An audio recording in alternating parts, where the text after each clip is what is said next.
puji nama Tuhan. Shalom. Sekali lagi shalom. Haleluya.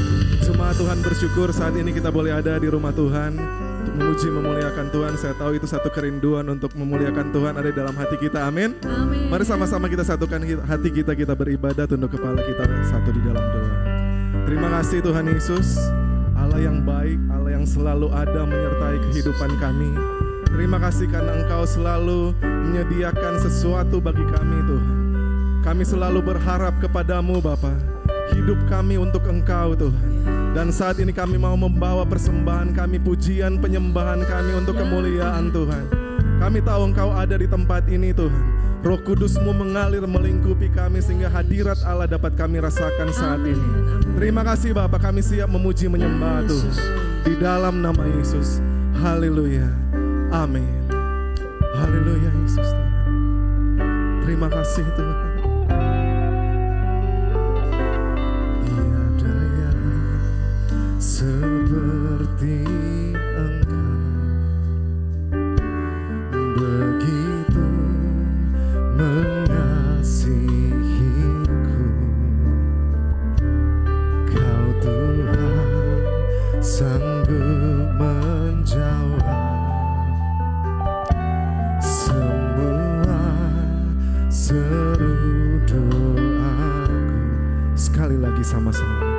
Tiada yang seperti Engkau, begitu mengasihiku.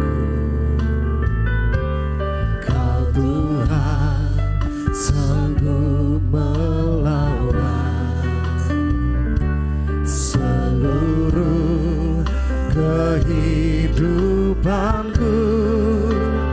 Aku percaya Tuhanku ajar, Kau turun tangan memulihkanku.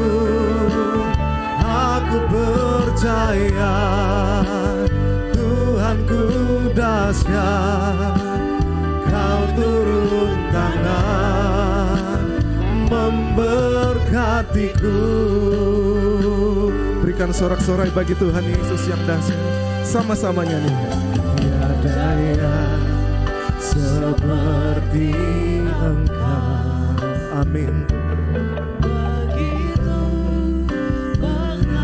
mengasihiku.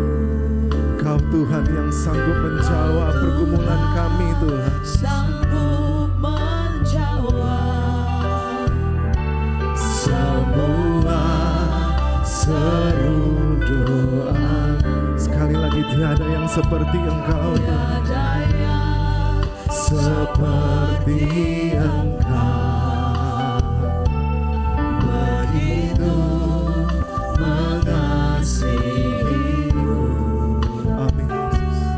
Kau Tuhan sanggup melawan seluruh kehidupan. Sama-sama angkat kedua tangan. Aku percaya Tuhanku ajar, Kau turun tangan memulihkan kami Tuhan.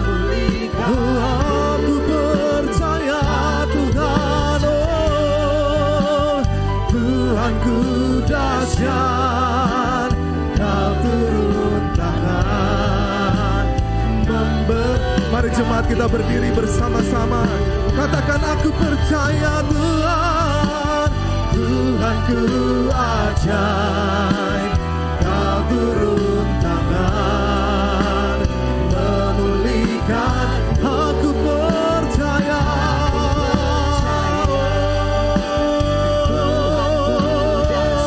Kau dahsyat Tuhan. Sekali lagi dengan segenap hatimu, angkat tanganmu. Ini kami anak-anakmu percaya kepadamu Tuhan. Aku percaya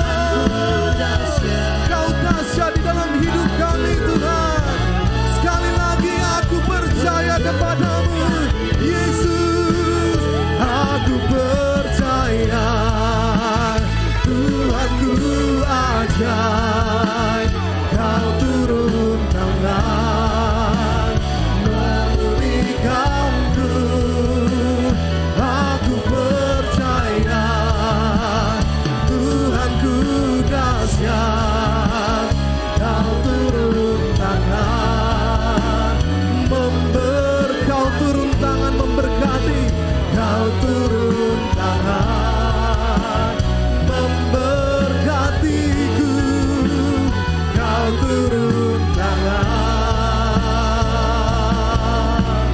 memberkatiku.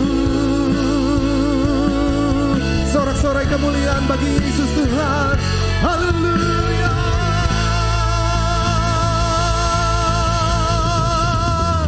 Terima kasih Tuhan. Kami percaya Engkau turun tangan dan memberkati setiap kehidupan kami anak-anak-Mu Tuhan.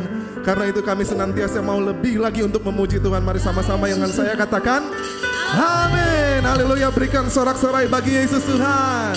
Haleluya.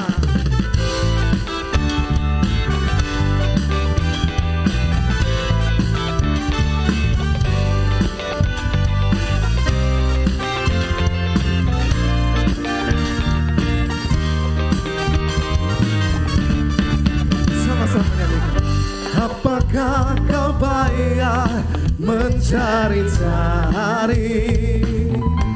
Amin. Apakah kau payah berkeliling?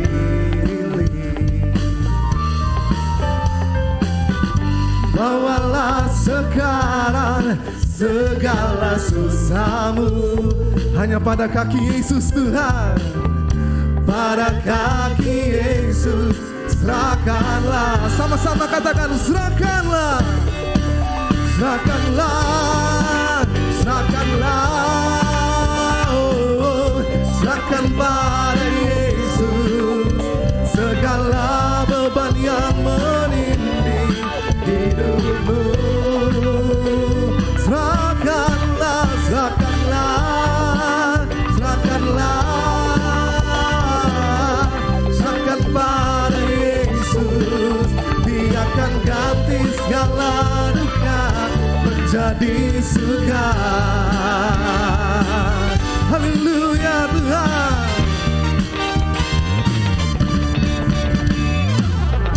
Tak pernah Dia janji hari kan panas.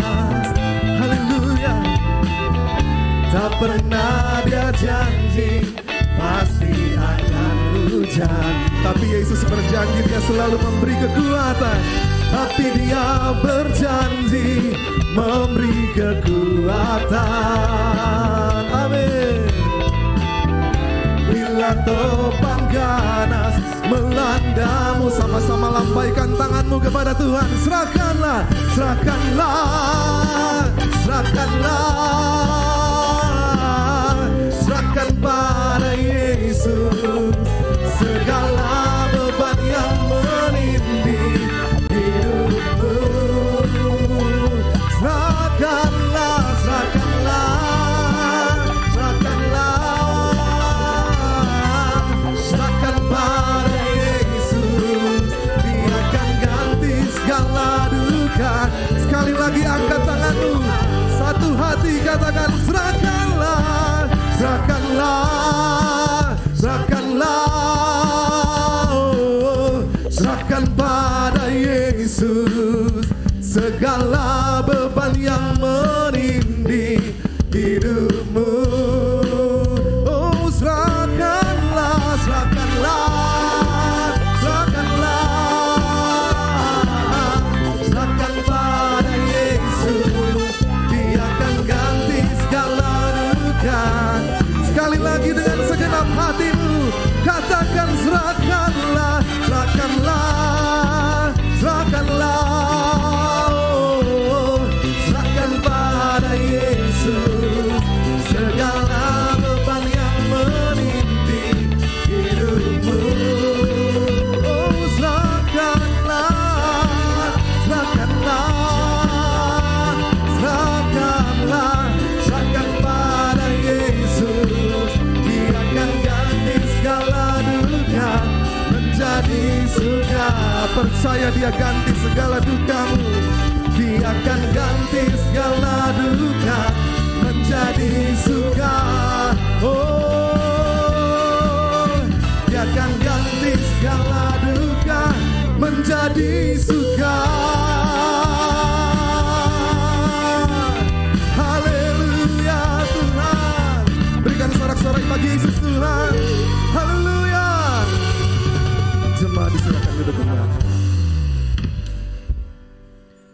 Saat ini kita akan berikan persembahan, mari sama-sama kita berdoa, kita tunduk kepala.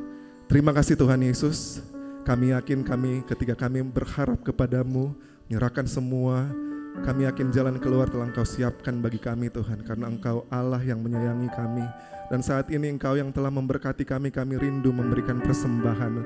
Kiranya Engkau selalu ada memberkati usaha kami Tuhan. Dan kami percaya persembahan yang kami berikan dapat digunakan di tempat ini untuk kemuliaan Tuhan. Terima kasih Bapa, kami siap memberi di dalam nama Yesus. Haleluya. Amin.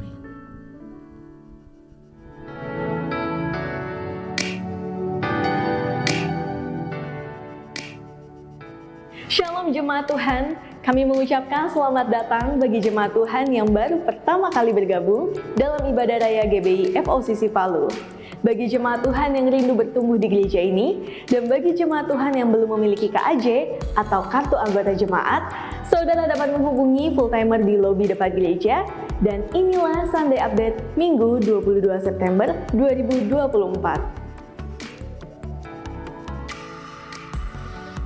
Ibadah raya minggu depan, Minggu 29 September 2024, akan dilaksanakan 4 kali ibadah.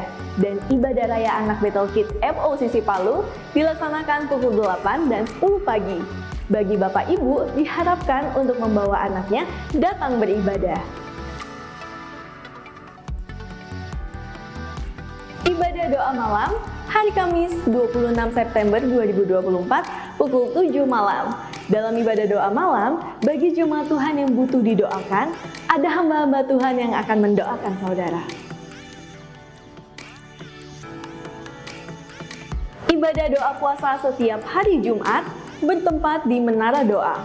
Ibadah doa puasa akan dilaksanakan dalam 4 sesi. Sesi pertama pukul 9 sampai 10 pagi, sesi kedua pukul 10 sampai 11 siang. Sesi ketiga pukul 11 sampai 12 siang, dan sesi keempat pukul 12 sampai 1 siang. Bagi jemaat yang rindu untuk berdoa puasa, saudara dapat memilih di jam-jam sesi yang dapat saudara ikuti. SMK Saya Murid Kristus, kelas berakar angkatan ketiga, akan dilaksanakan hari Jumat 27 September 2024 pukul 7 malam bertempat di gedung utama. Untuk itu, diharapkan bagi para mentor kelas berakar untuk mengingatkan para mentinya. Informasi bagi WBI Wanita Bethel Indonesia. Rabu 25 September 2024, WBI bersama Jaringan Doa Wanita akan mengadakan ibadah dan doa bersama bertempat di GBI FOCC pukul 5 sore.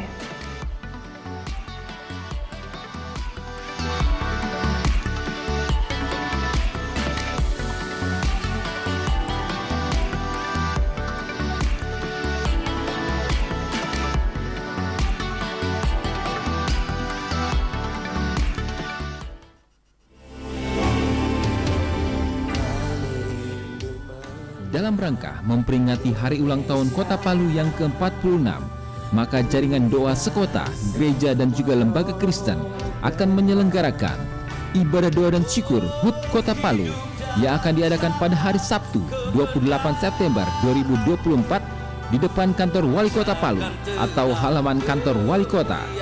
Acara ini dimulai dari jam 8 pagi open gate sampai dengan selesai. Kami mengundang semua hamba-hamba Tuhan serta seluruh umat Tuhan untuk menghadiri kegiatan ini.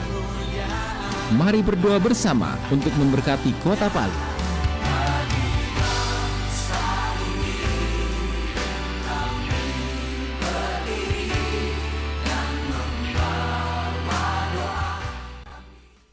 Bagi jemaat Tuhan yang akan memberikan persembahan kedua yang saudara berikan akan dipergunakan untuk mendukung pelayanan Komisi Pemuda dan Anak.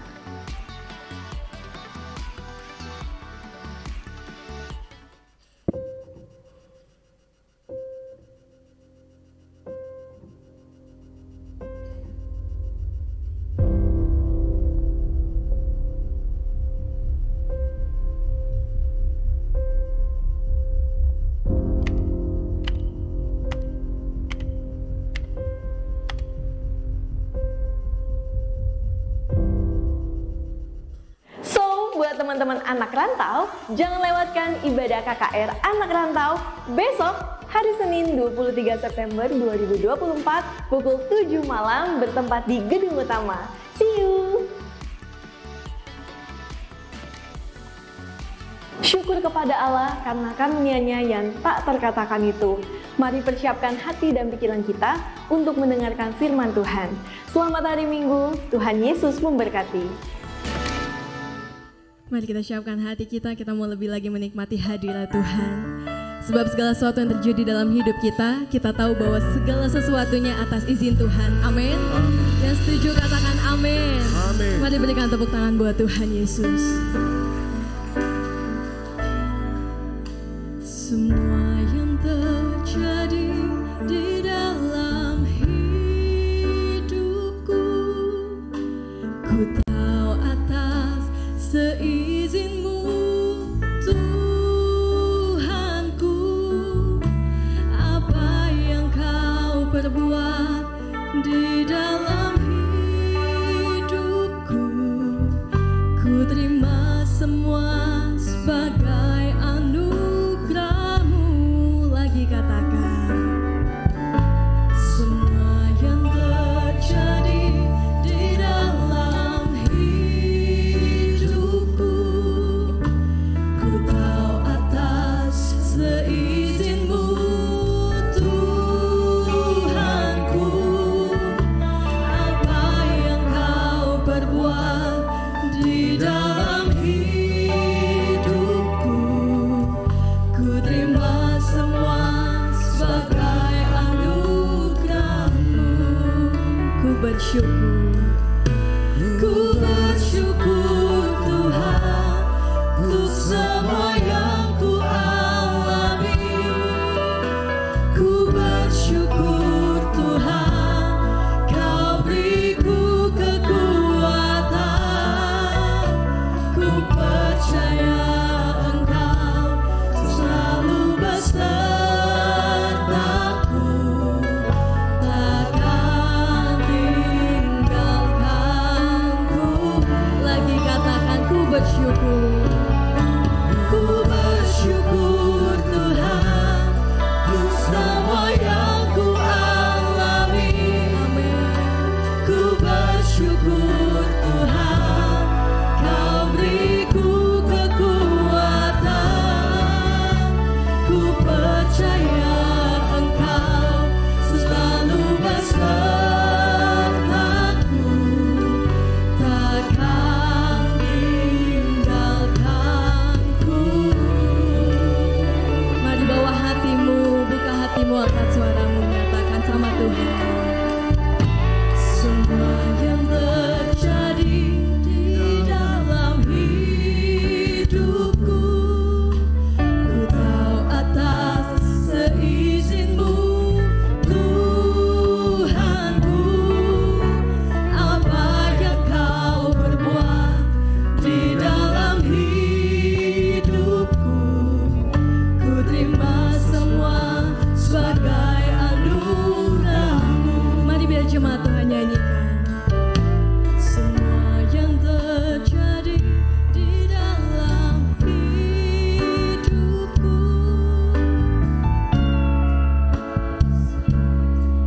Yesus Tuhan,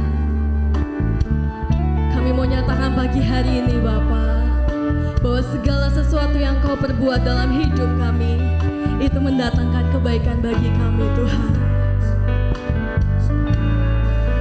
Mari buka tanganmu, nyatakan sama Tuhan.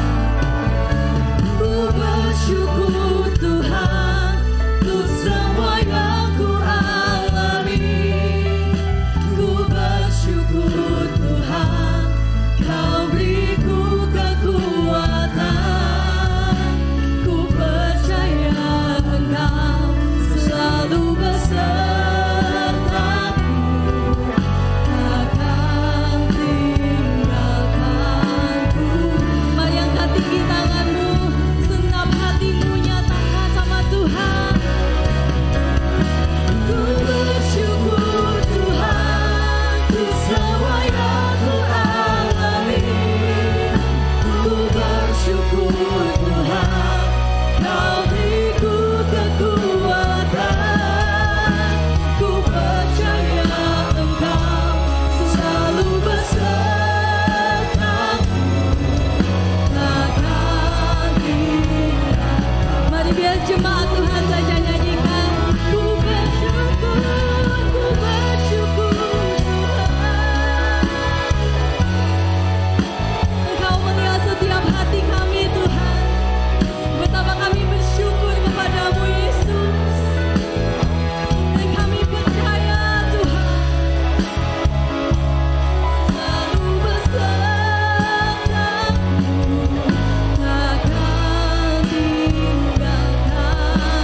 berjalan hanya bersama-Mu Tuhan.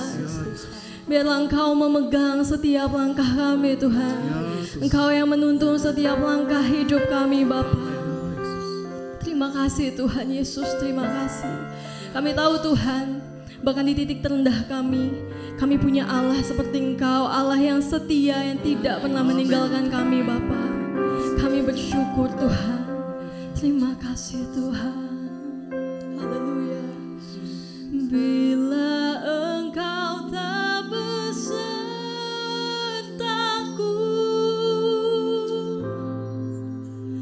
ku tak mau berjalan.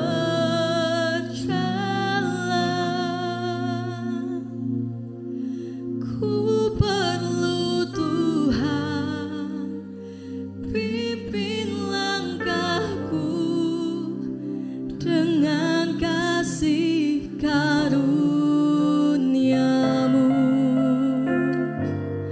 Pimpin langkahku setiap waktu, berjalan dalam Roh-Mu.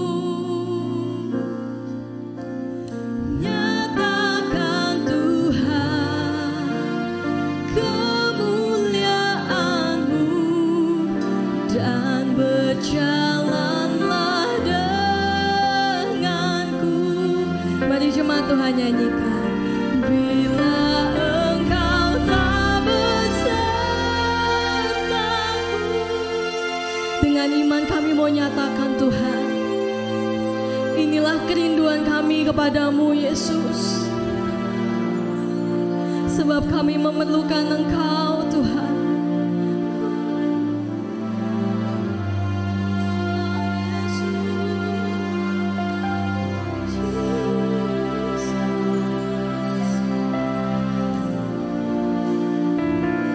Biarlah Engkau memimpin setiap langkah kami Tuhan.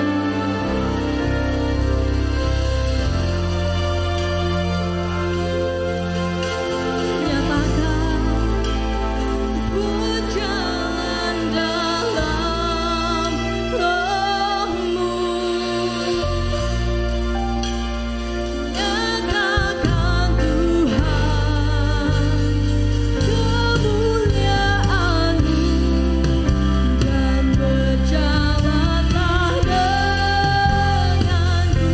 Mari bangkit berdiri bersama. Bila Engkau tak besertaku, ku tak mau berjalan. Ku perlu Tuhan, pimpin langkahku dengan kasih karunia-Mu. Pimpin langkahku setiap waktu, berjalan dalam Roh-Mu. Nyatakan Tuhan kemuliaan-Mu dan berjalanlah denganku. Nyatakan Tuhan kemuliaan-Mu dan berjalanlah denganku.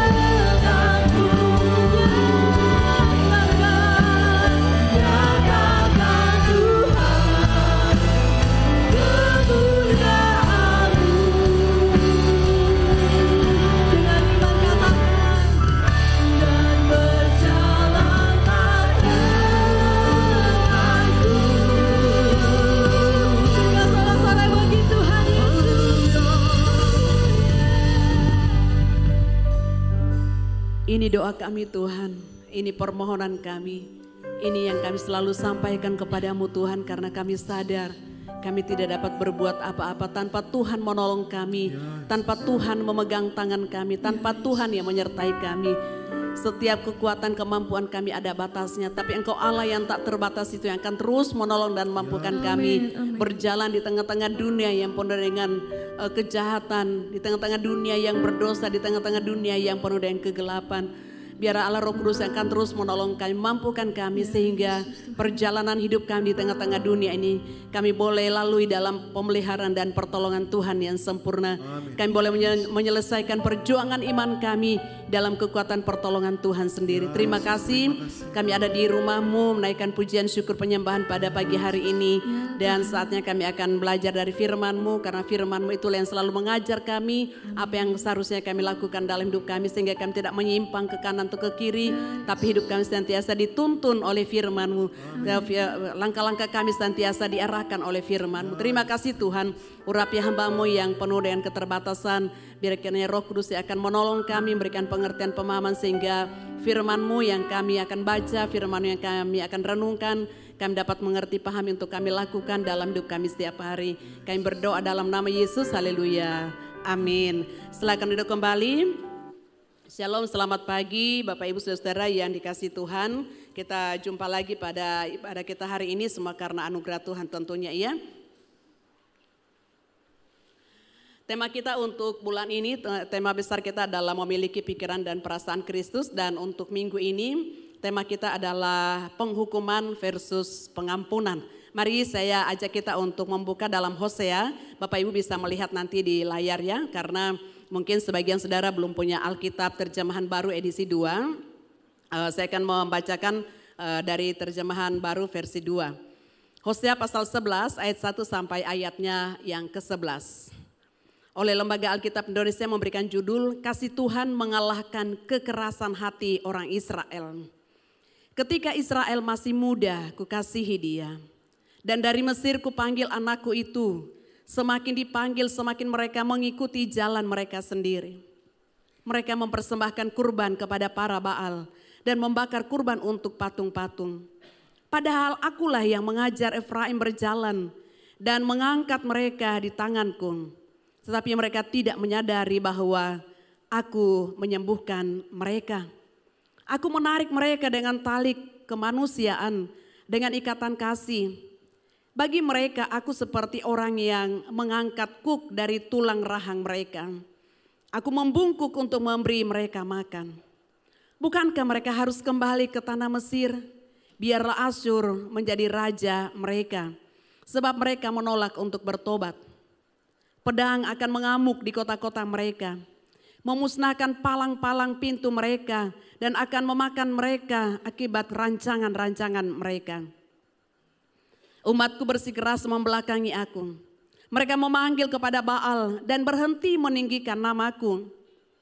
Bagaimana mungkin aku mengabaikan engkau, hai Efraim, menyerahkan engkau, hai Israel? Bagaimana mungkin aku mengabaikan engkau seperti Atmas, membuat engkau seperti Zeboim? Hatiku berbalik dalam diriku dan belas kasihanku serentak bangkit. Aku tidak akan melampiaskan murkaku yang bernyala-nyala. Tidak akan lagi membinasakan Efraim. Sebab aku ini Allah dan bukan manusia. Yang kudus di tengah-tengahmu dan aku tidak datang dalam murka. Mereka akan mengikut Tuhan, ia akan mengaum seperti singa, sungguh ia akan mengaum.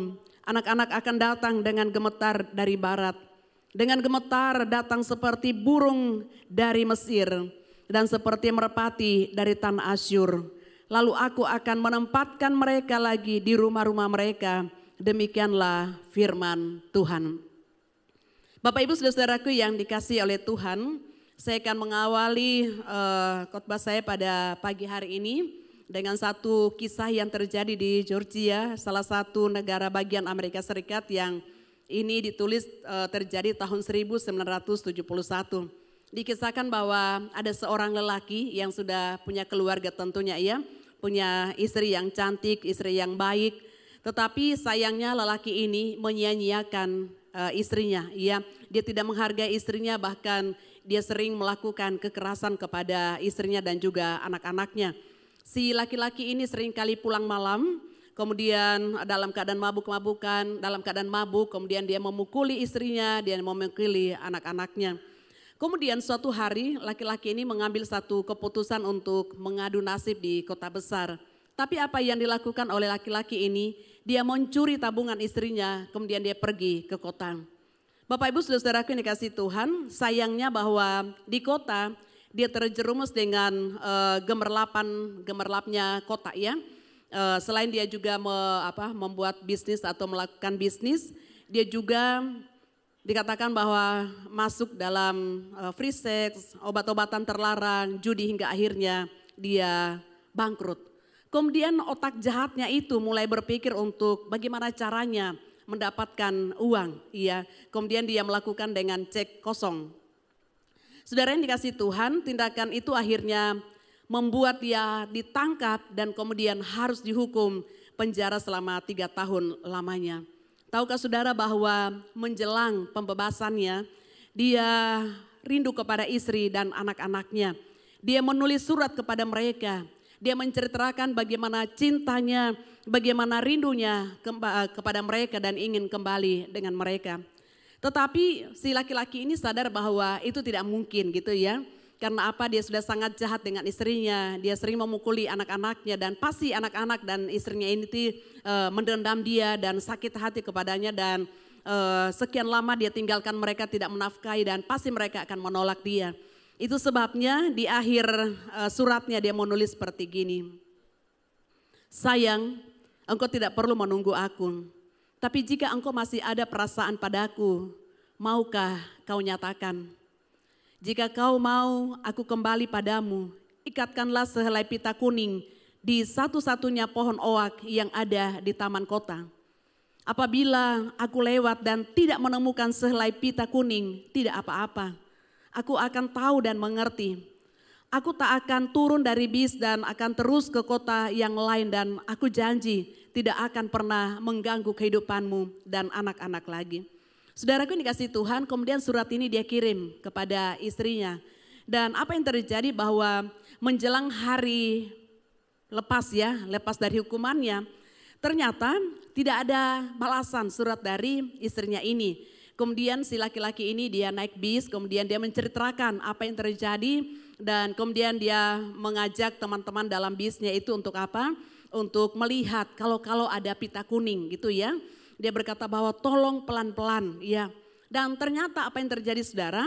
Bahwa tidak ada selai pita kuning tapi beratus-ratus pita kuning. Saudaraku yang dikasihi Tuhan, ini sesuatu hal yang luar biasa ya.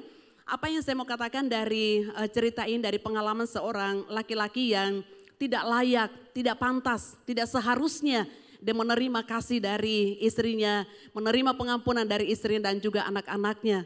Dan ini adalah satu gambaran bahwa pribadi yang begitu mengasihi hidup seseorang sehingga sekalipun dia terluka, dia rela untuk melupakan semuanya itu untuk bisa membuka hati kembali kepada suaminya, menerima suaminya, demikian juga anak-anaknya.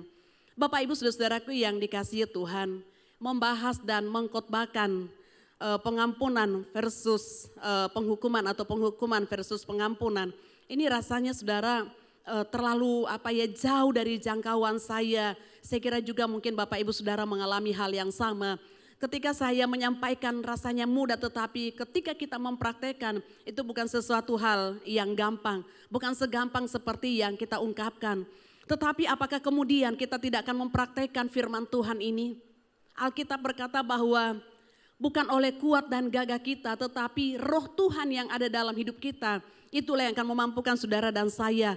Itulah yang akan menolong Bapak Ibu Saudara dan saya. Sebab dengan usaha kita, dengan kemampuan kita, dengan kekuatan yang kita miliki, dengan pengetahuan yang kita miliki, kita tidak bisa, kita tidak mampu. Tapi roh Tuhan yang ada dalam hidup kita, yang dalam hidup saudara, Dialah yang akan mengajar kita, menolong kita, memampukan kita, mengingatkan kita akan firman Tuhan. Sehingga dalam kondisi yang sulit sekalipun, dalam kondisi yang sepertinya kita tidak mampu, Dia akan menolong dan memampukan kita. Kuncinya adalah kita membuka hati kepada Roh Kudus untuk mengajar kita. Setiap kali kita membaca firman Tuhan, setiap kali kita mendengarkan khotbah, setiap kali kita mendengarkan kesaksian-kesaksian bagaimana Tuhan menolong, dan ada banyak hal yang kita bisa dapatkan di sana. Waktu kita membuka hati kita untuk apa? Untuk Roh Kudus bekerja dalam hidup kita sehingga kerohanian kita akan menjadi dewasa, kerohanian kita akan bertumbuh, kerohanian kita dari hari ke hari akan mengalami peningkatan sehingga kita semakin mengenal apa yang menjadi kehendak Tuhan dalam hidup kita. Bapak Ibu saudara-saudaraku yang dikasihi oleh Tuhan, penghukuman dan pengampunan ini saya ibaratkan mata uang ya, dari dua sisi yang tidak bisa dipisahkan. Penghukuman dan pengampunan adalah dua sifat Allah yang tidak dapat dipisahkan. Allah yang kudus, Allah yang suci, yang tidak bisa kompromi dengan dosa sekecil apapun juga ya. Maka setiap kali anak-anaknya, setiap kali manusia berdosa, setiap kali manusia melakukan kejahatan, maka dia akan menghukum karena Allah tidak bisa kompromi, Allah tidak bisa bersatu dengan dosa. Tapi di sisi lain, dia adalah Allah yang penuh kasih, yang dia tidak bisa membiarkan anak-anaknya hidup dalam penderitaan, yang dia tidak akan membiarkan anak-anaknya hidup dalam penghukuman. Itu sebabnya kita tahu ya, ayat berkata, karena begitu besar kasih Allah akan dunia ini sehingga dia memberikan anaknya yang tunggal supaya setiap orang yang percaya kepadanya tidak binasa melainkan beroleh hidup yang kekal. Yohanes 3 ayat 16. Tuhan dalam kasihnya, ya, dalam sifatnya sebagai Allah yang penuh kasih, dia tidak akan membiarkan saudara dan saya ya dalam keterbatasan kita, dalam ketidakmampuan kita untuk mengalami yang namanya hukuman. Bapak Ibu saudara-saudaraku yang dikasihi oleh Tuhan Yesus Kristus, pembacaan kita dari kitab Hosea pada hari ini, Hosea 11 ayat 1 sampai ayat yang ke-11. Dan tema kitab Hosea secara umum adalah hukum dan kasih penebusan Allah. Di pihak lain, ya di sisi lain, karena dosa, karena pelanggaran, karena ketidaktaatan dari orang-orang Israel, maka Tuhan harus menghukum mereka ya karena pelanggaran mereka. Tapi di sisi lain, Tuhan mengasihi mereka, Tuhan memperhatikan dan memperdulikan mereka. Saudaraku yang dikasihi Tuhan, Hosea ini adalah seorang nabi yang melayani di kerajaan utara ya. Kerajaan utara itu kan Israel yang ibu kotanya Samaria. Kemudian kerajaan selatan itu terdiri dari dua suku dan kerajaan Yehuda, ibu kotanya adalah Yerusalem. Nah, saudara-saudaraku yang dikasihi Tuhan, Hosea ini satu zaman dengan Nabi Amos ya. Nabi Amos ini dia dari suku dari Yehuda gitu ya, dari kerajaan Yehuda, tapi mereka sama-sama melayani di Israel. Nah, saudara-saudaraku yang dikasihi oleh Tuhan Yesus Kristus, Hosea menyampaikan firman Tuhan ya, Hosea bernubuat, Hosea menyampaikan apa yang menjadi maunya Tuhan, bahkan yang sangat menarik lagi, yang unik dari kitab Hosea ini saudara, dari Nabi Hosea ini karena bagaimana mungkin seorang nabi yang disuruh oleh Allah, bahkan nabi itu kan perwakilan Allah ya, penyambung lidah Allah ya untuk menyampaikan apa yang menjadi firman Tuhan, apa yang menjadi maunya Tuhan kepada umat Allah. Bagaimana mungkin seorang penyambung lidah Allah, bagaimana mungkin seorang nabi Allah kemudian disuruh oleh Allah untuk pergi menikahi seorang wanita sundal yang namanya Gomer. Sesuatu hal yang tidak mungkin bukan? Bahkan saudara, ada banyak orang yang kalau mencari-cari kesalahan dari Alkitab ini salah satu yang mereka bisa jadikan sebagai alasan, mana mungkin Alkitab itu tanpa salah. Bagaimana mungkin Allah yang kudus, Allah yang suci, kemudian menyuruh Hosea nabinya untuk menikahi seorang wanita sundal. Saudara-saudaraku yang dikasihi oleh Tuhan, tetapi inilah yang dikatakan oleh firman Tuhan, di mana Allah memerintahkan Hosea untuk mengawini seorang perempuan sundal. Saudara nanti bisa melihat dalam pasal 1 ayatnya yang kedua. Ini melukiskan ketidaksetiaan rohani Israel kepada Allah. Sekalipun memang ada yang menafsirkan bahwa ini bukan seperti ini, tapi pada intinya bahwa kalau firman Tuhan mengatakan seperti itu ya seperti itu saudara ya. Nah, saudara-saudaraku yang dikasihi oleh Tuhan, namun pesan yang disampaikan melalui pernikahan Hosea dengan Gomer di sini lebih berkaitan dengan gambaran rohani di mana ini adalah hubungan mereka, hubungan umat Israel mencerminkan hubungan dengan Allah, yaitu Israel atau yang menggambarkan tuh seperti Gomer ini yang bersundal dengan laki-laki lain padahal dia sudah punya suami. Tapi kemudian Hosea menerima kembali gitu ya, menerima kembali istrinya sekalipun dia sudah bersundal dengan dengan laki-laki yang lain. Seperti itulah gambaran, ini adalah gambaran yang diberikan oleh Allah bahwa sekalipun orang-orang Israel yang dikasihi oleh Tuhan, tetapi ketika mereka menyembah Baal, apakah kemudian Tuhan membiarkan mereka? Apakah Tuhan kemudian melepaskan mereka? Kemudian terserah kalian mau buat apa? Apakah seperti itu? Bapak Ibu Saudara-saudaraku yang dikasihi oleh Tuhan, mari kita lihat.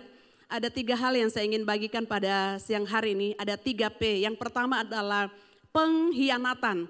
Ayat 1 sampai ayatnya yang keempat, ya.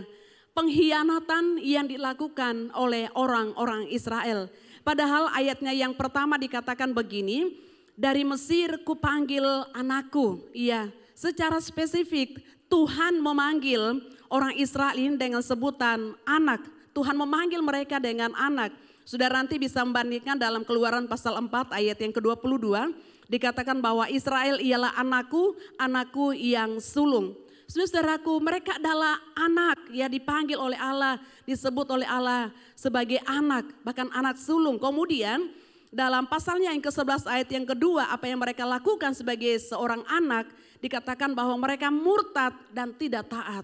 Saudara-saudaraku yang saya kasih dalam Tuhan, saya kira bahwa kita yang sudah berkeluarga, yang punya anak ya, betapa terlukanya hati kita jika kita punya anak yang sejak kecil kita merawatnya. Apalagi kita seorang ibu yang hamil ya, kemudian melahirkan dengan susah payah, kemudian membesarkan anak kita ya. Kita seorang ayah yang mendukung ayahnya di bahunya, kemudian mengajar dia jalan, ya berupaya bekerja semaksimal mungkin. Bahkan orang bilang kadang-kadang kita tidak kenal lelah untuk apa? Untuk masa depan anak-anak kita. Tapi kemudian anak-anak kita berkhianat kepada kita dan melakukan hal-hal yang kita tidak inginkan. Mereka tidak mengakui kita sebagai orang tuanya, mereka tidak akui kita sebagai ibunya, tapi justru mengakui orang lain sebagai orang tuanya. Saya kira bahwa itu adalah perlakuan yang sangat-sangat menyakitkan jika hal itu terjadi dalam kehidupan kita. Nah, saudara-saudaraku yang dikasihi oleh Tuhan Yesus Kristus, apalagi Tuhan, ya, Dia adalah pencipta. Dan firman-Nya berkata bahwa kita ini adalah miliknya, Israel itu adalah miliknya. Ia dalam kesetiaan dan Dia begitu baik dalam kehidupan kita. Cintanya Tuhan kepada kita, bahkan firman Tuhan berkata bahwa karena begitu besar kasih Allah, iya, begitu besar itu kita tidak bisa lukiskan dengan kata-kata kita, dengan perasaan kita. Bagaimana besarnya kasih Allah sehingga Ia rela, ya, Dia ada kata rela memberikan anaknya yang tunggal. Karena apa? Karena kasih-Nya dalam hidup kita. Bapak Ibu saudara-saudaraku yang dikasihi Tuhan, mari kita coba selami perasaan Tuhan saat kita melakukan hal-hal yang mengecewakan hati-Nya. Bagaimana kita kecewa dengan anak kita ketika anak kita berkhianat dengan Tuhan. Kita coba selami bagaimana Tuhan begitu kecewa ketika kita berkhianat dengan Dia. Coba kita menghitung hari-hari yang kita sudah lalui, pertolongan Tuhan, pemeliharaan Tuhan, kasih setia Tuhan, hal-hal yang secara manusia kadang-kadang tidak masuk akal, tapi Tuhan buat dalam hidup kita. Ya, beberapa waktu yang lalu saya lupa saya khotbah di mana, tapi saya sempat saya bilang gini ya, beberapa waktu yang lalu kan saya operasi saudara ya. Jadi ada tanda ya, memang dokter bilang ya lama-lama itu akan hilang juga ya. Tapi ini juga sekaligus mengingatkan kepada saya ya, setiap kali saya melihat ya, mengingatkan saya bahwa Tuhan dalam kesetiaannya menyatakan pertolongannya, pemeliharaannya dalam hidup kita. Sehingga sesungguhnya tidak ada alasan apapun dalam hidup kita untuk untuk berkhianat kepada Tuhan. Tapi realitanya, kenyataannya bahwa berapa banyak di antara saudara dan saya yang seringkali mengkhianati Tuhan dengan tidak taat kepadanya. Bapak Ibu saudara-saudaraku yang dikasihi Tuhan, ada tulisan yang berkata begini. Hal yang paling menyedihkan tentang pengkhianatan adalah bahwa hal itu tidak pernah datang dari musuh kita. Musuh saudara, musuh saya, orang yang tidak suka dengan kita tidak akan pernah berkhianat dengan kita. Tapi yang sangat-sangat menyakitkan adalah ketika kita dikhianati oleh pasangan kita, suami kita, istri, orang tua, anak, ya, kalau dalam satu pekerjaan antara pimpinan dan juga karyawan gitu ya. Orang yang paling dekat itulah yang sangat-sangat menyedihkan ketika dia berkhianat dalam hidup kita. Saudaraku yang dikasihi Tuhan, karena itu seorang yang bernama Toba Beta menulis seperti gini, jika Anda dikhianati, lepaskan kekecewaan sekaligus. dengan cara itu kepahitan tidak memiliki waktu untuk berakar. Kenapa sering kali terjadi akar pahit dalam hidup seseorang? Kenapa sering kali timbul akar pahit dalam hidup kita? Karena apa? Kita membiarkan berlarut-larut. Kita ingin supaya ada penghukuman dulu. Kita ingin supaya balas dendam dulu. Kita ingin supaya sesuatu yang kita bisa lakukan dulu. Baru setelah itu saya akan ampuni. Mungkin kita berkata, saya akan puas, saya akan rela, saya akan terima kalau saya sudah bisa melakukan walaupun hanya kecil saja. Itu ya. Saya pernah cerita di tempat ini ketika berapa tahun yang lalu, sudah cukup lama ya, ada yang masuk di rumah kami kemudian mencuri, saudara. Ya bersih gitu ya, diambil semua perhiasan, uang dan seterusnya ya. Dan ya memang dikira-kira ya, kami kira-kira si orang ini yang ambil gitu ya. Kemudian suami saya bilang gini, bagus kok kalau umpamanya saya, biar cuma kasih kapos sedikit. Saya bilang, itulah Pak, kenapa Tuhan tidak pertemukan, karena supaya Bapak tidak melakukan sesuatu. Kadang-kadang itu manusianya kita, saudara. Ketika kita diperlakukan tidak adil, ketika kita dirugikan, ketika kita dihancurkan masa depan kita, rumah tangga kita rasanya mau balas dendam. Tapi dari kata bijak ini berkata bahwa jika Anda dihianati, lepaskan kekecewaan sekaligus. Dengan cara itu kepahitan tidak memiliki waktu untuk berakar. Yang kedua saudara, ayatnya yang kelima sampai ayat yang ketujuh, penghukuman. Saudara-saudaraku yang dikasihi oleh Tuhan Yesus Kristus, ayatnya yang ketujuh berkata begini, umatku bersikeras membelakangi aku. Ayat selanjutnya katakan mereka memanggil kepada Baal dan berhenti meninggikan namaku. Saudara-saudaraku yang dikasihi oleh Tuhan Yesus Kristus, orang Israel dikatakan bahwa mereka bersikeras, ya bersikukuh, ya pokoknya, ya kalau kita biasa bilang pokoknya itu berarti sudah final gitu ya, rasanya tidak ada solusi. Rasanya tidak ada jalan keluar, rasanya tidak ada alternatif, dan itu adalah puncaknya, kita sudah kunci pokoknya gitu ya. Saudaraku yang dikasihi oleh Tuhan, dan inilah yang dilakukan oleh Israel. Bayangkan mereka disebut sebagai anak. Tuhan bilang, engkau anakku yang sulung. Tapi sekarang mereka justru bersikeras, bersikukuh. Mereka memilih untuk apa? Untuk membelakangi Allah dan kemudian memanggil kepada Baal. Saudara-saudaraku yang dikasihi oleh Tuhan, ayatnya yang kelima, bukankah mereka harus kembali ke tanah Mesir? Ini adalah hukuman ya yang mereka harus alami, mereka harus terima oleh orang-orang Israel. Saudara-saudaraku yang saya kasih dalam Tuhan, kita juga tahu bahwa di kemudian orang-orang Israel ini kemudian dibuang di Babel, saudara ya. Dibuang di Babel di mana karena mereka tidak taat pada firman Tuhan. Kemudian mereka harus ada di sana selama kurang lebih 70 tahun. Nah saudara-saudaraku yang dikasihi oleh Tuhan, mengapa mereka harus alami ini? Karena mereka menolak untuk bertobat. Sebagai konsekuensi saya katakan tadi di awal bahwa Allah yang kudus, Allah yang suci, Allah yang mulia, dia tidak bisa kompromi dengan dosa. Kapan anak-anaknya, kapan umatnya melakukan dosa, mereka harus siap menerima konsekuensi. Dan ini adalah konsekuensi dari apa yang dilakukan oleh orang-orang Israel. Saudara-saudaraku yang dikasihi oleh Tuhan Yesus Kristus, sekali lagi bahwa bentuk ketegaran hati dari bangsa Israel adalah mereka bersikeras untuk apa? Membelakangi Tuhan.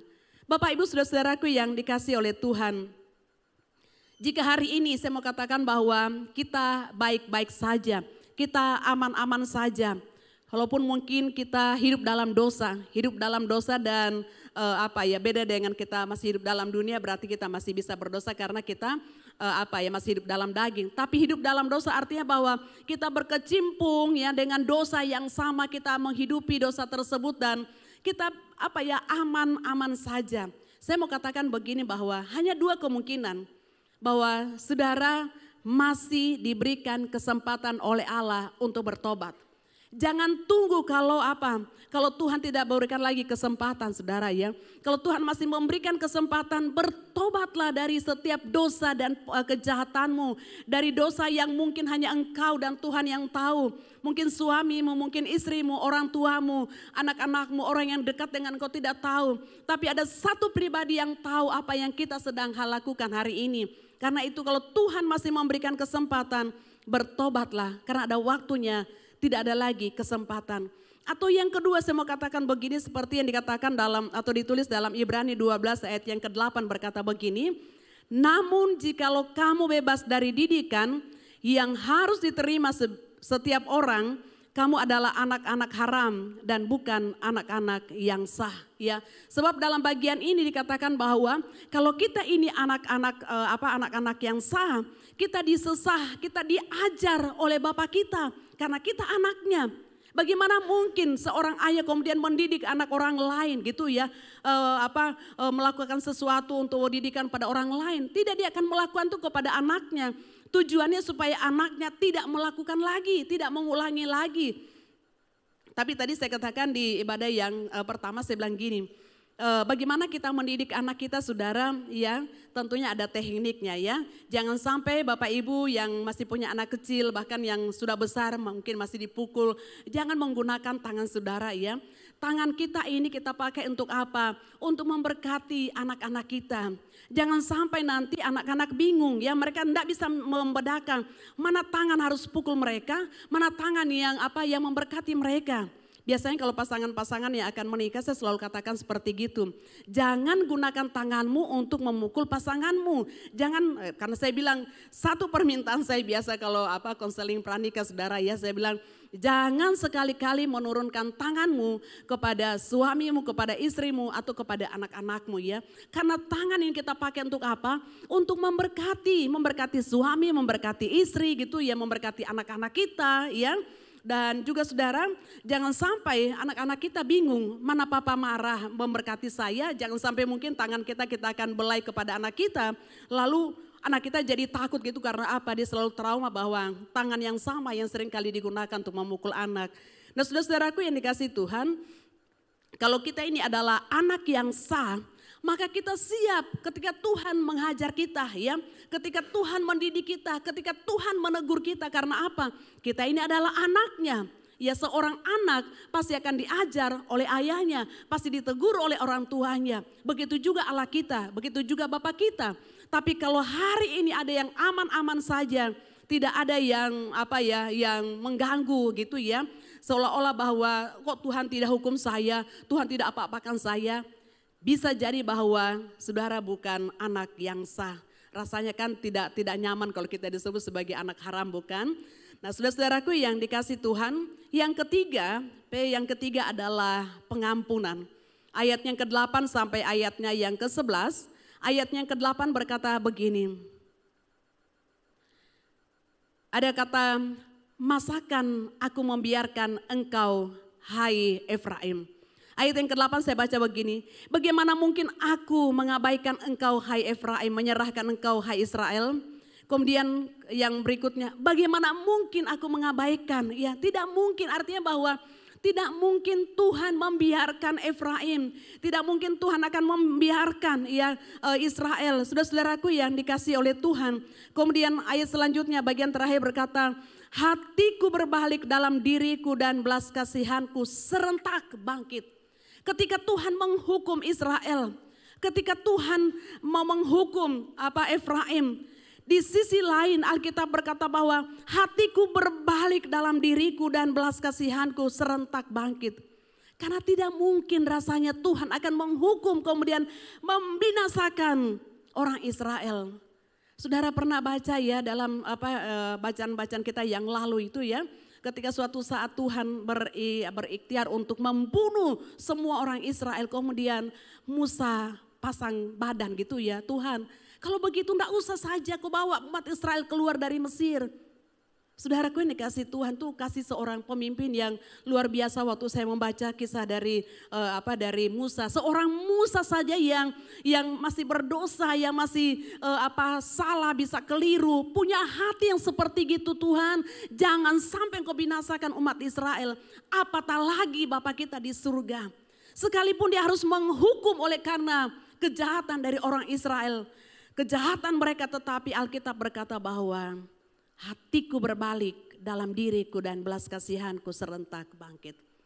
Itulah pengampunan, itulah belas kasihan Allah dalam kehidupan anak-anaknya. Bapak Ibu saudara-saudaraku yang dikasih Tuhan, ayat ini termasuk ayat Alkitab yang paling mengesankan, yang menunjukkan kasih yang sangat mendalam, belas kasihan dan kesedihan yang diderita oleh Tuhan demi orang berdosa.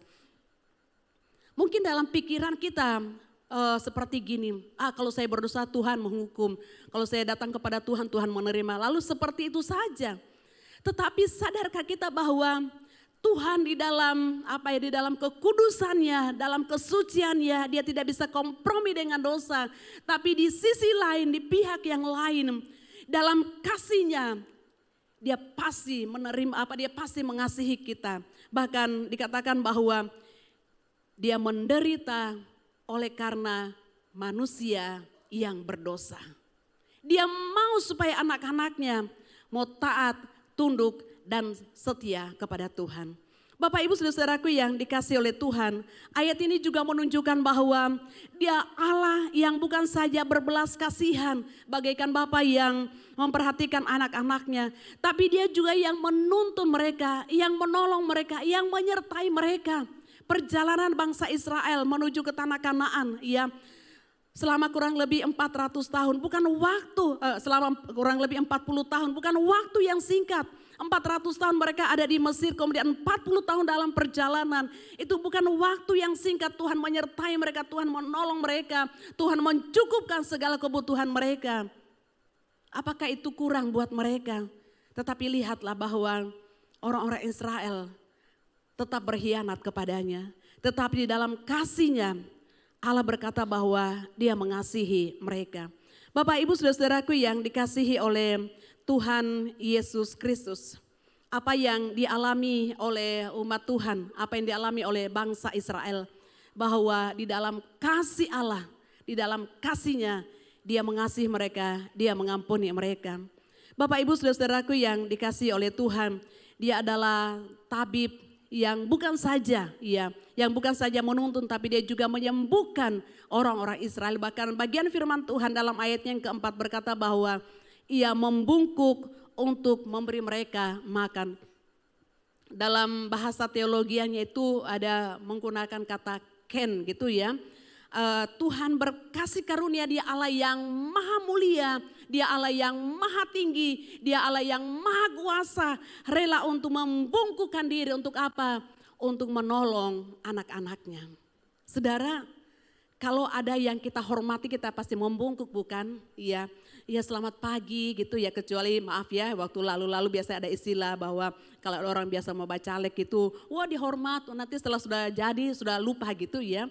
Tapi saya mau memberikan gambaran bahwa biasanya ya kalau orang yang kita hormati, ada orang yang katakan petinggi, rata-rata orang pasti akan membungkuk. Tapi ini Tuhan sendiri yang membungkuk untuk apa? Untuk menolong kita karena kita tidak bisa mencapai Allah.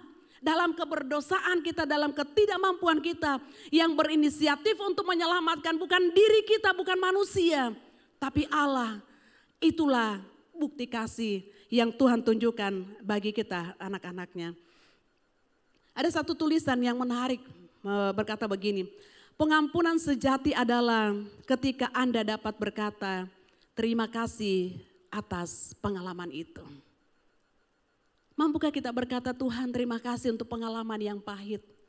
Mungkin ada di antara saudara dan saya yang ada luka-luka yang begitu banyak di hati kita, di perasaan kita, dan rasa yang kita berkata, belum saatnya Tuhan saya mengampuni, belum waktunya, tunggu momen yang tepat.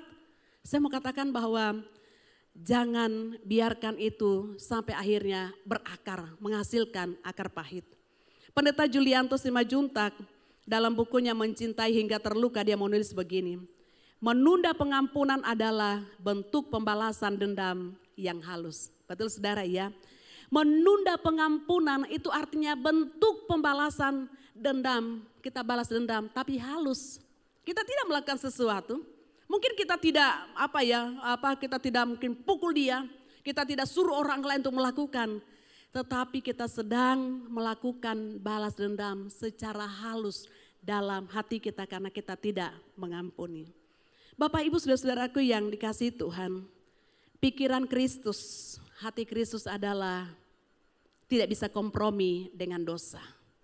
Tetapi juga pikiran Kristus, hati Kristus adalah dia mau mengasihi kita. Jika kita sudah mengalami pengalaman hidup ini, maka saya percaya bahwa tidak ada yang terlalu sulit oleh pertolongan Roh Kudus dalam hidup kita untuk bisa berkata, saya ampuni kamu. Saya melepaskan pengampunan. Hari Senin yang lalu kami mengadakan retreat di gereja ini, retreat SMK angkatan yang ketiga.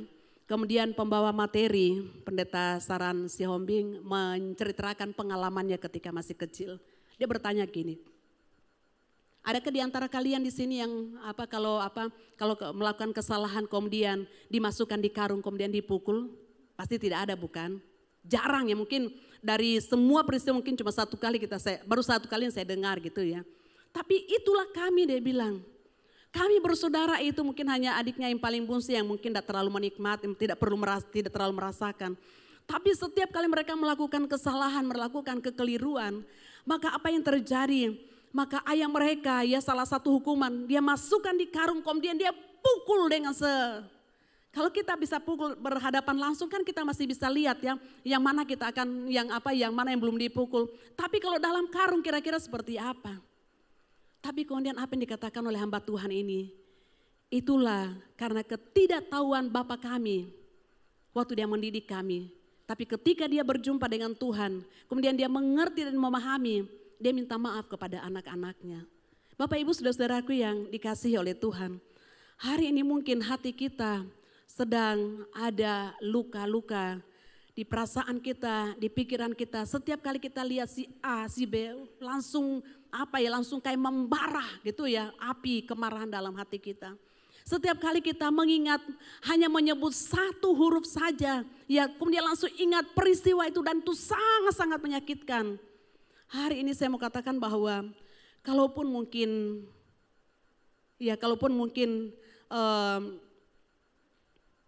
kita sangat sulit untuk mengampuni. Tetapi kalau kita memahami dan mengerti firman dan kita sendiri sudah menerima pengampunan dari Allah. Ingat saudara, ada satu perumpamaan yang Yesus pernah katakan. Ada seorang yang berhutang begitu banyak. Kemudian datang kepada raja. Tuhan, raja tolong saya tidak bisa, Tuhan, raja berikan saya kesempatan. Dan raja berkata, iya, saya hapuskan hutang kamu. Kemudian orang yang sudah dihapuskan hutangnya ini kemudian bertemu dengan sahabatnya, temannya yang punya utang yang tidak seberapa, tapi dia menghukumnya. Saudara, itulah yang sering kali terjadi dalam hidup kita. Kita sudah mengalami pengampunan daripada Tuhan. Dosa-dosa kita, kata firman Tuhan itu ditanggung di atas kayu salib oleh Yesus. Dia dihina, dia disiksa, dia menderita. Dia dianiaya, dia dimaki-maki. Bukan karena dia, bukan karena kesalahannya, tapi karena kita. Tapi hanya karena masalah sedikit saja yang menurut kita itu terlalu kita besar-besarkan sehingga terlalu sulit untuk kita mengampuni. Ada satu syair lagu berkata gini, sebentar kita akan nyanyikan. Ketika hatiku telah disakiti, ajarku memberi, hati mengampuni. Ketika hidupku telah dihakimi, ajarku memberi, hati mengasihi. Ampuni bila kami tak mampu mengampuni yang bersalah kepada kami. Seperti hati Bapa mengampuni, mengasihi, tiada pamrih. Hati Kristus, pikiran Kristus tetap menghukum dosa. Tetapi Bapak Ibu Saudara dan saya, soal penghukuman atau soal penghakiman itu bukan hak kita. Yesus berkata, firman Tuhan berkata, penghakiman itu adalah haknya Tuhan. Bagian kita adalah ketika kita mengalami hal-hal yang sulit, masa-masa yang menyakitkan atau keadaan yang menyakitkan, Alkitab berkata, mari kita lepaskan pengampunan. Ketika kita lepaskan pengampunan, kita akan mengalami kebebasan. Selama itu kita simpan dalam hati kita, akan terus berakar dan kemudian akan membesar dan akan menghasilkan buah-buah kejahatan dan akibatnya kita bisa terpisah dari Allah. Hari ini saya percaya bahwa tidak ada yang secara kebetulan kalau kita mendengarkan firman Tuhan, dan firman Tuhan ini bukan saja ditujukan kepada saudara tapi kepada saya, bahwa kita yang sudah mengalami kasih karunia Tuhan, yang sudah menerima anugerah Tuhan, menerima pengampunan dari Tuhan, tidak ada alasan apapun untuk kita terus menyimpan sakit hati, terus menyimpan kepahitan, menyimpan dendam, apapun itu bentuknya. Tapi hari ini ketika kita membuka hati kepada Tuhan, izinkan Tuhan beracara dalam hati kita. Izinkan Roh Kudus bekerja dalam hidup kita untuk bisa melepaskan setiap kepahitan, setiap aniaya-aniaya yang kita alami, yang merugikan kita, yang menghancurkan hidup kita, menghancurkan masa depan kita, menghancurkan keluarga kita, apapun bentuknya. Dia Allah yang sanggup untuk memulihkan hidup kita. Mari tutup Alkitab Bapak Ibu. Bapak kami bersyukur untuk firman-Mu pada pagi hari ini. Ya Allah, Roh Kudus akan terus menolong kami, mampukan kami sehingga dalam hari-hari kami ke depan kami senantiasa mengalami kemenangan di dalam Engkau, oleh karena kami sudah melepaskan pengampunan. Betapa dalamnya sekalipun penderitaan, luka yang kami alami yang orang lain atau keadaan atau apapun yang terjadi dalam hidup kami. Tapi hari ini kami diingatkan bahwa hati Kristus, hati Bapa adalah supaya kami juga mau mengampuni. Karena Tuhan Yesus sudah terlebih dahulu mengampuni kami. Tuhan Yesus sudah terlebih dahulu mengalami penderitaan, siksaan, aniaya, dan rela mati di atas kayu salib karena dosa dan pelanggaran kami. Terima kasih untuk firman-Mu. Biar Roh Kudus akan terus menolong kami, mampukan kami, sehingga kami menjadi orang-orang yang senantiasa dimerdekakan di dalam Engkau. Terima kasih Tuhan, terpuji nama-Mu. Haleluya, haleluya. Hatiku telah disakiti, ajarku memberi, hati mengasihi. Ketika hidupku telah dihakimi, ajarku memberi, hati mengasihi.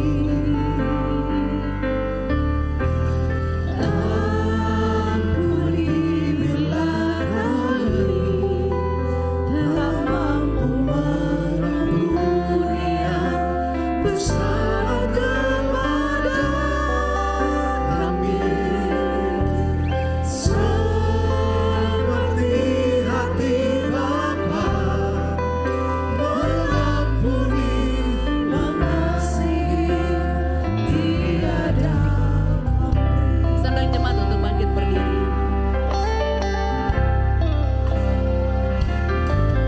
Ketika hatiku telah disakiti, ajarku memberi, hati mengampuni. Ketika hidupku telah dihakimi, ajarku memberi, hati mengasihi. Ampuni bila kami tak mampu mengampuni yang bersalah kepada kami, seperti hati Bapa mengampuni, mengasihi, tiada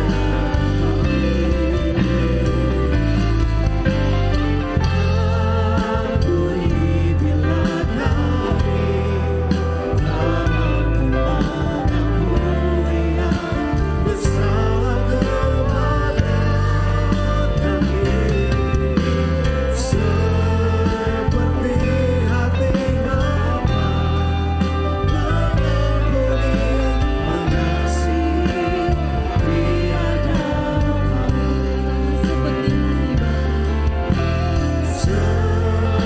pamrih. Seperti hati Bapa mengampuni, mengasihi, tiada pamrih. Seperti hati Bapa mengampuni, mengasihi, tiada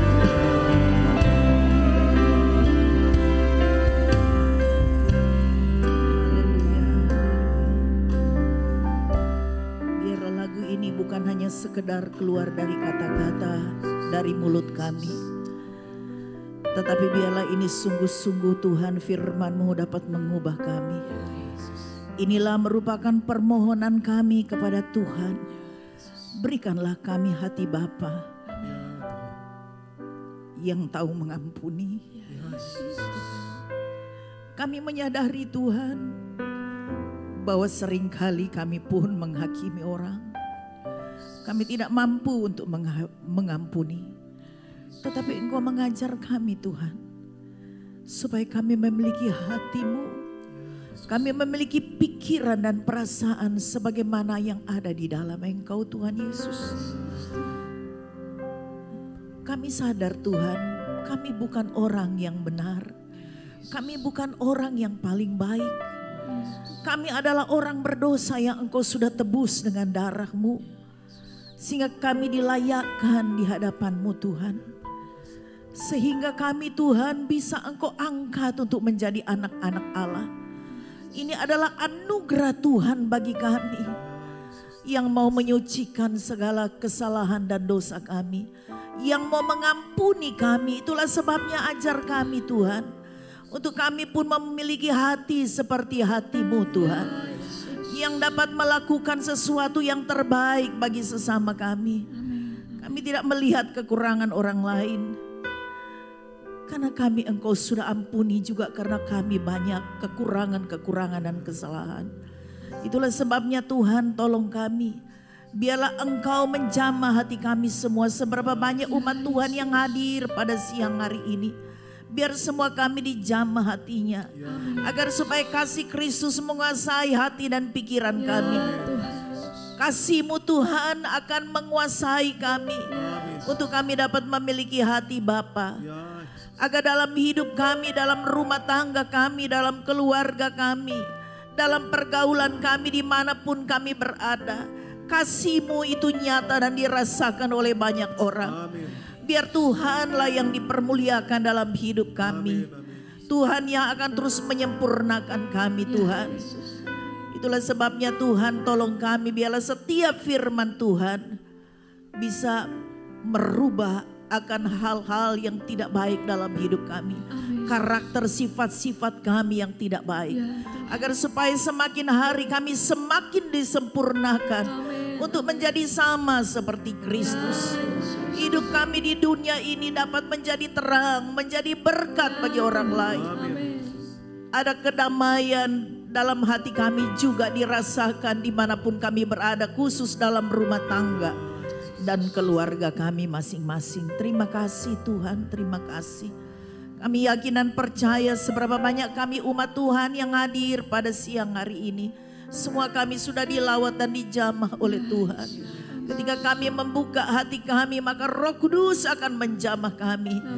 Dan untuk memberikan kasih karunia-Mu bagi kami.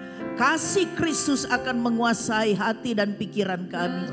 Agar supaya dalam menjalani kehidupan kami, kami rasakan Tuhan. Perkenanan Tuhan atas hidup kami. Apapun yang kami lakukan, kami kerjakan, kami rencanakan, kami percaya. Bahwa Tuhan selalu berkenan dan senantiasa akan menyertai kami. Sebab hidup kami berkenan di hadapan Tuhan. Tolong kami semua ya Tuhan, akan seluruh jemaat Tuhan yang hadir saat ini.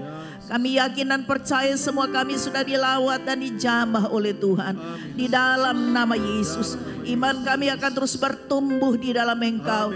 Dan kami akan semakin mengenal akan kasih Kristus yang amat besar. Untuk kami juga bisa memilikinya itu dalam hidup kami. Terima kasih Tuhan. Berkati hamba-Mu yang Tuhan sudah pakai untuk menyampaikan kebenaran-kebenaran firman-Mu. Biarlah hikmat pengurapan Tuhan atas hamba-Mu lebih lagi. Jadi berkat bagi jemaat Tuhan di tempat ini bahkan dimanapun berada. Tuhan terima kasih. Berkati juga semua anak-anak-Mu, hamba-hamba Tuhan yang sudah ambil bagian dalam pelayanan. Kami yakin dan percaya segala apa yang mereka lakukan, jerih payah mereka di dalam Tuhan tidak akan pernah sia-sia. Hamba juga mohon biarlah anugerah Allah, kasih karunia Tuhan akan melimpah bagi kami semua. Kami yang hadir pada siang hari ini di dalam nama Yesus. Kasih karunia Tuhan akan terus menguasai hidup kami. Roh Kudus akan terus memimpin perjalanan hidup kami ke depan. Untuk kami selalu berada pada rancangan Tuhan yang terbaik. Bapa di surga terima kasih. Engkau juga memberkati tangan-tangan yang sudah terulur untuk memberikan persembahan untuk pengembangan pekerjaan Tuhan di tempat ini. Kami yakin dan percaya Tuhan apa yang kami berikan tidak sebanding dengan apa yang Tuhan sudah lakukan dalam hidup kami. Terlalu banyak hal yang Tuhan berikan bagi kami. Itulah sebabnya biar ajar kami untuk memberi dengan ketulusan hati, dengan sukacita, oleh karena kami mengasihi Tuhan dan mengasihi pekerjaan-Mu Tuhan. Terima kasih Tuhan. Hamba berdoa mungkin ada di antara kami yang berulang tahun pada minggu ini dan juga hari ini. Mari Tuhan Engkau berkati mereka. Sadarkan mereka bahwa hidup yang masih Tuhan berikan bagi mereka adalah anugerah Tuhan. Yang mereka tidak akan sia-siakan. Tetapi mereka akan pakai selalu Tuhan untuk memuliakan Tuhan.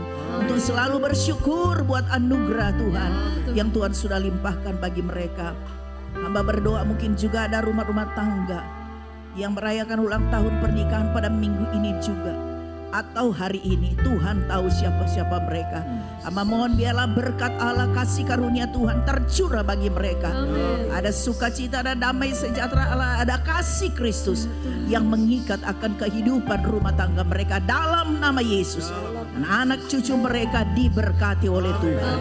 Terima kasih Bapa, sebagaimana Tuhan berkati kami saat ini. Berkati ibadah-ibadah selanjutnya. Biar Tuhan Yesus lah yang selalu menjadi pusat pujian, penyembahan dan pengagungan kami. Kami terus berdoa untuk bangsa negara kami, untuk Indonesia, untuk pemerintah kami Tuhan, untuk Kota Palu dan Sulawesi Tengah. Tidak berapa lama lagi kami akan melaksanakan pilkada. Mari Tuhan tolong kami sebagai umat Tuhan, gereja Tuhan. Penuhi kami dengan hikmat Tuhan. Untuk dapat memilih orang yang tepat untuk bisa membawa daerah-daerah kami untuk lebih baik lagi.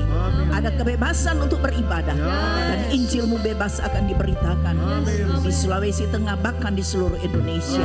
Terima kasih Bapa di surga, kemuliaan hanya bagi-Mu. Mari saudara angkat tangan. Mari sekali lagi kita bersyukur. Kita berterima kasih buat kesempatan yang Tuhan berikan. Terima kasih Tuhan buat anugerah. Terima kasih Tuhan buat kasih karunia. Haleluya, haleluya.